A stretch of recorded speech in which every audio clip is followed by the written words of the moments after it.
Yes, നമ്മളോടൊപ്പം ഇപ്പോൾ ഉള്ളത് ഷെഫ് നളനാണ്. നളപാചകം നമുക്ക് എല്ലാവർക്കും അറിയാം. കുറച്ച് നളവാചകങ്ങളുമായിട്ട് നമ്മളിപ്പോൾ ഒരുമിച്ച് കൂടിയിരിക്കുകയാണ്. ഞാനിപ്പോൾ ഇങ്ങോട്ട് വന്നപ്പോൾ ഈ ഒരു റെസ്റ്റോറൻറ്റിൻ്റെ ഭയങ്കര ഒരു വൈബുണ്ട്. ആക്ച്വലി ഇന്നത്തെ പിള്ളേരൊക്കെ പറയുന്ന പോലെ ഒരു വൈബ്, പല പ്രത്യേകതകളാണ്. നമ്മൾ പല റെസ്റ്റോറൻറ്റ്സിലും കാണാത്ത ആക്ടിവിറ്റീസ്, ഇപ്പോൾ ക്യാരം ബോർഡ്, ഇപ്പോൾ ചെസ് ബോർഡ്, അങ്ങനെയൊക്കെയുള്ള പല പല ആക്ടിവിറ്റീസ് ഒക്കെ ആയിട്ട് ഭയങ്കര നല്ലൊരു തീം സെറ്റിംഗ് ആണ് ഇവിടെ. എനിക്ക് പെട്ടെന്നൊരു അട്രാക്റ്റീവായിട്ട് തോന്നിയത്. ഫ്രണ്ടിൽ വന്ന് കയറുമ്പോൾ തന്നെയുള്ള ഒരു ബൈക്ക്, നമ്മുടെ പുറകിൽ കാണുന്ന ഒരു ബൈക്ക്. അപ്പോൾ ഇതൊക്കെ എന്താണ് ഇങ്ങനെ ഒരു ഇന്നോവേറ്റീവ് ആയിട്ടുള്ള ഐഡിയക്ക് പുറകിൽ? ഞാൻ പഠിച്ചതും വളർന്നതൊക്കെ പൊതുവെ പുറത്ത് രാജ്യത്താണ്. അപ്പം നമുക്കൊരു ക്രൗഡ് ഫോബിയ ഉണ്ട്. എനിക്ക് ഒരുപാട് ക്രൗഡ് എനിക്ക് അങ്ങനെ വലിയ ഇഷ്ടമല്ല. അപ്പം ഞാൻ നോക്കുന്ന എപ്പോഴും ഒരു ക്ലിനിക്കലി ഒരു മീ സ്പേസിൽ പോയി ഇരിക്കാൻ പറ്റുക, ജോലി കഴിഞ്ഞിട്ട് വന്നിരിക്കാൻ പറ്റുക, ഒരു ഗെയിം കളിക്കുക. പുറത്തെ രാജ്യത്ത് പിന്നെ ആൽക്കഹോളും പെർമിറ്റഡ് ആണ്, ഇവിടെ അതില്ല. അപ്പം ഒരു പ്രൈവറ്റ് ഡൈനിങ് ജോണർ പോലെ എങ്ങനെ പ്രിപ്പയർ ചെയ്യാം. അപ്പം പലരും വിചാരിക്കും ഇവിടെ വലിയ ക്രൗഡ് ഇല്ല, ആളില്ല, താല്പര്യമില്ല. അപ്പം നമുക്ക് വരുന്നതെല്ലാം പ്രീമിയം ക്ലയൻറ്റുകളാണ്. അപ്പം മാത്രവുമല്ല, ഞാൻ കഴിഞ്ഞ പ്രാവശ്യം ബ്ലോഗ് ചെയ്തിരുന്നു, നിങ്ങളുടെയൊക്കെ അമ്മയ്ക്കോ അച്ഛനോ ട്രീറ്റ് കൊടുക്കണമെങ്കിൽ പോലും നിങ്ങൾ കൊണ്ടുവരാം, ഞാൻ ഫ്രീ ആയിട്ടാണെങ്കിലും ചെയ്തു കൊടുക്കാൻ റെഡിയാണ്. കാരണം പലർക്കും ഒരു ഡ്രീമാണ് നല്ലൊരു സ്പേസിൽ പോയിരുന്നു നല്ല ഫുഡൊക്കെ കഴിക്കുക, അല്ലേ? നമ്മുടെ അച്ഛനും അമ്മയ്ക്കും നല്ലൊരു ട്രീറ്റ് കൊടുക്കുക, ഒരു ക്യാൻഡിൽ ലൈറ്റ് ഡിന്നർ കഴിക്കുക. ഇതൊരു പ്രൈവറ്റ് ഡൈനിങ് ജോണറാണ്. കാരണം പബ്ലിക് ഡൈനിങ് ജോണറാണ് ഞാൻ തുടങ്ങിയത്. പക്ഷേ എൻഡ് ഓഫ് ദി ഡേ എനിക്ക് വരുന്നത് കുറച്ച് ക്രീം ഗസ്റ്റുകളാണ്. അപ്പോൾ അവർ എൻജോയ് ചെയ്യുന്നതുകൊണ്ട് അവർ NRIs ആണ്, ഇല്ലെങ്കിൽ അവർ ഫോർ എക്സാമ്പിൾ ഒരുപാട് കഷ്ടപ്പെട്ട് ഇപ്പം ഈ തട്ടുകടയിൽ നിന്ന് പോലും എനിക്ക് ദൈവാനുഗ്രഹിച്ച് നല്ല ഗസ്റ്റ് ലൈൻ ഉണ്ട്. അവർ വീക്കെൻഡ് ആകുമ്പോൾ ഞായറാഴ്ച കടയും അടച്ചിട്ട് ഇവിടെ ഫാമിലി ആയിട്ട് വന്നിരുന്ന് ഭക്ഷണം കഴിക്കുന്നുണ്ട്. അപ്പം മാത്രമല്ല, പലരുടെയും ഒരു ധാരണ ഇത് കാണുമ്പോൾ ഇത് ഭയങ്കര എക്സ്പെൻസീവ് അല്ലേ, ഭയങ്കര എക്സ്പെൻസീവ്. എനിക്ക് തോന്നുന്നു കോട്ടയത്ത് തന്നെ ഏറ്റവും ചീപ്പായിട്ട് ഭക്ഷണം കൊടുക്കുന്ന ഒരു സെന്റർ ഇതാണ്, ഈ ഒരു സെറ്റപ്പിൽ. പക്ഷേ ആൾക്കാർ എക്സ്പീരിയൻസ് ചെയ്താലല്ലേ അവർക്കൊരു അഭിപ്രായം പറയാം. പിന്നെ നമ്മുടെ തോട്ട് പ്രോസസ്സ് ഡിഫറെൻ്റ് ആണ്. അപ്പം അത് ബേസ് ചെയ്തിട്ടാണ് ഞാനിങ്ങനെ കുറച്ചിപ്പോൾ ബ്രദർ വരുന്നു, ഇല്ലേ ബ്രദറിൻ്റെ കുറച്ച് ഫ്രണ്ട്സ് വരുന്നു, അവരുമായിട്ട് പ്രൈവറ്റ് സ്പേസിലിരുന്ന്. ഈ പബ്ലിക് സ്പേസിൽ ചെന്നിട്ട് ജനറലി ഞാൻ ഇവിടെ കാണുന്നൊരു പ്രശ്നമെന്ന് പറയുന്നത്, പെട്ടെന്ന് എന്ത് കിട്ടും, പെട്ടെന്ന് എല്ലാവർക്കും ബ്രദറെ എല്ലാത്തിനും സമയമുണ്ട്, അല്ലേ? എല്ലാത്തിനും സമയമുണ്ട്. അവർക്ക് സമയമില്ലാത്തത് ഒന്ന്, അവനവൻ്റെ അച്ഛനും അമ്മയും വിളിക്കുമ്പോൾ ഫോൺ ആൻസർ ചെയ്യാൻ സമയമില്ല. ഞാൻ ജനറലി കാണുന്ന തിരിച്ചു വിളിക്കാം എന്ന് പറയുന്നത്. രണ്ടാമത്തത് എന്ന് പറയുന്നത് അവർക്ക് ഭക്ഷണം കഴിക്കാൻ സമയമില്ല. അവർ 8 മണിക്കൂർ തൊട്ട് 10 മണിക്കൂറും 12 മണിക്കൂറും ഓവർ ടൈമും ഡ്യൂട്ടിയും ചെയ്യാൻ റെഡിയാണ്. ഈ കളയുന്ന ഇല്ലെങ്കിൽ ഈ സമയമില്ലായ്മ എല്ലാം ഞാൻ കാണുന്നത് ഇവിടുത്തെ മൾട്ടി സ്പെഷ്യാലിറ്റി ഹോസ്പിറ്റലിൽ പോയി നിങ്ങൾ മണിക്കൂർ കണക്കിന് ഈ സേവ് ചെയ്യാതെ വെച്ചിരുന്ന സമയം മൊത്തം നിങ്ങൾ അവിടെ ഇൻവെസ്റ്റ് ചെയ്യുന്നത്. എനിക്ക് ഒരു ഭക്ഷണം കഴിക്കാൻ വരുമ്പോൾ അത് ഡൈനിലേക്ക് കിങ് കണക്കാവണം. ഞാനിപ്പോൾ ഷെഫിനെ വിളിച്ച് പറയും. ഇപ്പം പലരും ഇവിടെ വന്നിട്ട് പറയാനുണ്ട് ബിരിയാണി അങ്ങനെയാണ് ഇങ്ങനെയാണ്. നിങ്ങൾക്ക് എന്താ വേണ്ടത്, നിങ്ങളൊരു കോൾ. അങ്ങനെ ഇപ്പം ഞാൻ പറഞ്ഞ കണക്ക് ഞാനിപ്പം ശ്രീധരനെ വിളിക്കും, ഷെഫാണ്. നമസ്കാരം ഷെഫ്, ഞാൻ വരുന്നുണ്ട്, എനിക്കിന്ന് കരിമീൻ പാലിൽ പൊള്ളിച്ച് കിട്ടും, ചെയ്തു തരാൻ പറ്റൂ, അതിന് എക്സ്ട്രാ ചാർജസ് ഉണ്ടോ? എക്സ്ട്രാ ചാർജ് ഇല്ല. സോ ഈ ഒരു ക്ലിനിക്കൽ തോട്ട് പ്രോസസ്സിനെ ഡെവലപ്പ് ചെയ്യാം. അപ്പോൾ നിങ്ങൾ ഇനിയിപ്പോൾ എത്രയൊക്കെ സമയമില്ലെങ്കിലും നിങ്ങൾ ഭക്ഷണം കഴിക്കാൻ ടൈം കൊണ്ടുവരണം. അവിടെ ഭയങ്കര ഡിലേ ആണ്, ഭയങ്കര ലാഗാണ്. നിങ്ങൾ എൻ്റെ കമൻസ് നോക്കിയാൽ തന്നെ കാണാം. എൻ്റെ ചോദ്യമേ, നീയൊക്കെ ഏതെങ്കിലും ഹോസ്പിറ്റലിൽ പോയിട്ട് ലാഗ് അടിക്കാതെ പോയിട്ടുണ്ടോ? ഒരു ഹോസ്പിറ്റലിൽ ഏതെങ്കിലും ഡോക്ടറുടെ താഴെ പോയിട്ട് എഴുതാനുള്ള ഗട്ട്സ് കാണിച്ചിട്ടുണ്ടോ? ഇയാൾ എന്തൊരു കണാപ്പനാട്, ഇയാൾ എന്നെ അവിടെ 2 മണിക്കൂർ എൻ്റെ അമ്മയാവട്ടെ അവിടെ ഇരുത്തി, വയസ്സായ എൻ്റെ 60 വയസ്സായ അമ്മയ്ക്ക് ഡയബറ്റിക് ഉള്ളതാ, അവർക്ക് സമയത്തിന് ഭക്ഷണം കഴിക്കണം. ഏതെങ്കിലും ഒരുത്തൻ ഈ കേരളത്തിൽ താഴെ ഒന്ന് കമന്റ് ചെയ്തിട്ടുണ്ടോ? ഇല്ല. ഭക്ഷണം വെച്ചു കൊടുക്കുന്ന നമ്മളെ ഇപ്പം എങ്ങനെയാ കാണണ്ടേ, അല്ലേ? നമ്മൾ തോന്നുന്നു സാറേ പെട്ടെന്ന് കിട്ടുമോ, അല്ലെ ഷെഫെ പെട്ടെന്ന് കിട്ടുമോ, ഒന്ന് തരണേ, ഒന്നുമല്ലേ. ഇങ്ങോട്ട് വന്നു കഴിഞ്ഞാൽ ഇതെന്തായി മറിച്ച് ബാക്കിയുള്ളവരെയും കൂടെ ഇറിറ്റേറ്റ് ചെയ്യുന്ന ടൈപ്പ് ഓഫ് ടോക്ക്. നീ തിന്നണ്ടേ. എന്നെ സംബന്ധിച്ചിടത്തോളം സമയമുള്ളവൻ കഴിക്കാൻ വന്നാൽ ഇത് കൂടിപ്പോ എന്ത് പറ്റും? ഓക്കെ, സ്ഥാപനം മുമ്പോട്ട് പോകുന്നില്ല എന്നുള്ളത്, പോകുന്നിടത്തോളം മതിയെന്നേ.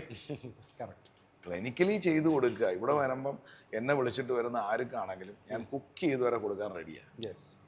ഇതൊരു വേറെ തോട്ട് പ്രോസസ്സാണ്. അതല്ലാണ്ട് കുറേ തിരക്കുണ്ടാക്കി കുറേ റഷ് ഉണ്ടാക്കിയിട്ട് സമയമില്ലാത്തവനെ കൂടെ ഓടി വന്ന് 2 പൊറോട്ടയും ബീഫും തിന്ന ഒന്നുമല്ല. നമ്മുടെ റെവല്യൂഷൻ ഉണ്ട്. നമ്മളെ കേരളീയൻ വിഭവത്തിന് മാർക്കറ്റിലൊരു സ്റ്റാൻഡേർഡ് ഉണ്ടാവണം. നമ്മളെ കേരളീയൻ വിഭവം കഴിക്കാൻ വരുന്നവൻ ഒരു സ്റ്റാൻഡേർഡ് ഉള്ളവനായിരിക്കണം. അതിന് നമ്മൾക്ക് കൊടുക്കാൻ പറ്റുന്നത് സമയം, അല്ലേ? പല ആൾക്കാരും പറയാത്ത കാര്യങ്ങൾ വെട്ടിത്തുറന്ന് പറയാൻ ധൈര്യം കാണിക്കുന്ന ഒരാളാണ്. നിർത്തണമെങ്കിൽ നിർത്താം, കുഴപ്പമില്ല എന്നൊക്കെ ചിന്തിക്കുന്ന ഒരു ചിന്താഗതിയാണ്. എവിടുന്നാണ് ഈ ഒരു ഫയർ ഉള്ളിലേക്ക് വരുന്നത്? നമുക്ക് നഷ്ടങ്ങൾ അല്ലെങ്കിൽ പരാജയങ്ങൾ ഫേസ് ചെയ്യുമ്പോഴാണ് നമുക്ക് ധൈര്യം ഉണ്ടാവുന്നത്. നമ്മൾ അടിപടലം, അതായത് ഞാൻ ചാണാക്കുഴിയിൽ നിന്നും ചാണാക്കുഴിയിൽ വീണവന് തീർന്നു എന്ന് വിചാരിച്ച ഈ ആൾക്കാർക്ക് സീറോയിൽ നിന്ന് തുടങ്ങാൻ പറ്റും.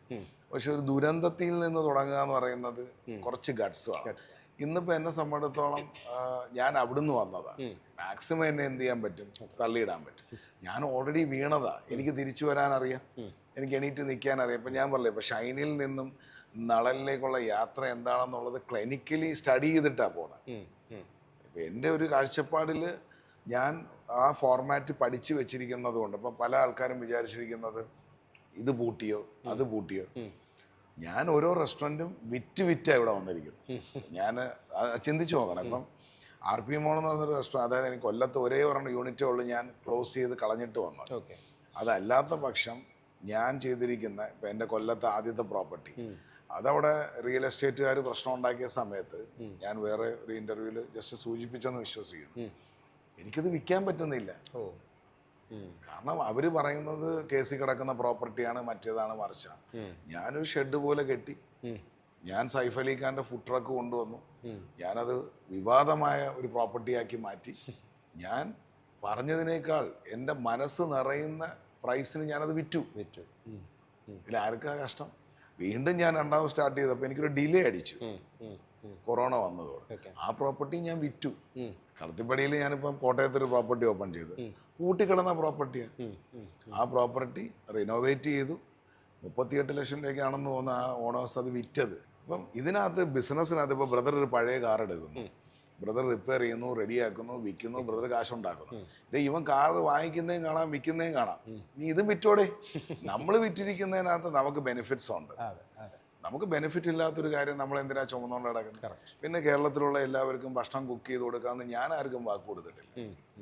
എൻ്റെ ഭക്ഷണം കഴിക്കാൻ താല്പര്യമുള്ളവർ പറഞ്ഞാൽ, എൻ്റെ സൗഹൃദത ഒരുപാട് സഹോദരിമാർ, എനിക്ക് ഏകദേശം 2 ലക്ഷത്തോളം ഫോളോവേഴ്സുണ്ട്, കൂടുതലും ലേഡീസാണ്. ഈ സഹോദരിമാർ നാളെ ഇപ്പം അവർ പല രാജ്യത്ത് കിടന്ന് പണിയെടുക്കുന്നത്. അപ്പോൾ അവരിവിടെ വരുമ്പോഴത്തേക്ക് ചമ്മന്തി, ചോറ്, എനിക്ക് ഗവർണറിൻ്റെ അവാർഡ് ഓഫ് എക്സലൻസ് 2024 നേടിത്തന്നത് കഞ്ഞിയും ചമ്മന്തിയാണ്. നമ്മളിപ്പോൾ ഞാൻ ചൈനയിൽ 5 വർഷം ഉണ്ടായിരുന്നു. അവിടെ നമ്മൾ വീട്ടിൽ ചെന്ന് കഴിഞ്ഞാൽ ഈ പോറിഡ്ജ് എന്ന് പറഞ്ഞ് തരുന്നത് കുടുംബത്തിലേക്ക് സ്വാഗതം എന്നുള്ള അർത്ഥത്തിലാണ്.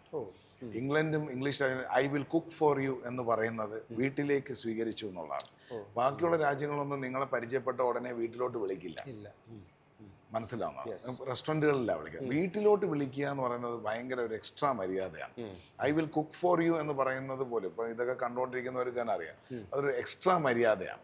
കുറച്ച് ഫിലിം സെലിബ്രിറ്റികൾ ഇവിടെ വന്നു, ഷാപ്പിൽ വന്നു. അപ്പോൾ അവർക്ക് കുണ്ട്രക്കായലിലെ കരിമീൻ കഴിക്കണം. കരിമീൻ എല്ലാവരും കഴിച്ചിട്ടുണ്ട്, കേരളത്തിൽ എല്ലാവരും കഴിച്ചിട്ടുണ്ട്. ഏറ്റവും ബെസ്റ്റ് കരിമീൻ ഏതാണ്? കാഞ്ഞിരകോട് കുണ്ട്രക്കായലിലെ കരിമീനാണ് വേൾഡിലെ ഏറ്റവും ബെസ്റ്റ് കരിമീൻ. ഇത് എത്ര പേർക്ക് അറിയാം? അറിയില്ലെങ്കിലും അവർ വിചാരിച്ചിരിക്കുന്ന കരിമീൻ അവർ കഴിച്ചിട്ടുണ്ടെന്നാണ്. കുണ്ട്രക്കായലിലെ കരിമീൻ ഞാൻ ഇവിടുന്ന് 2 മണിക്കൂർ അങ്ങോട്ടും 2 മണിക്കൂർ ഇങ്ങോട്ടും ഐസ് വെച്ച് റെഡിയാക്കി അതിനെ പിടിച്ച് ഇവിടെ കൊണ്ടുവന്ന് അതിനെ പാൽക്കറിയാക്കിയാണ് ഞാൻ അവർക്ക് കൊടുത്തിരിക്കുന്നത്. എൻ്റെ വണ്ടിക്കൂലി മാത്രം ഏകദേശം 2500 രൂപയോളമായി. കുണ്ട്രക്കായലിലെ കരിമീൻ ഏകദേശം 1000 റുപ്പീസോളം വരും 1 കിലോയ്ക്ക്. അത് ആസാമിയുടെയോ ബംഗാളിയുടെയോ കരിമീനല്ല.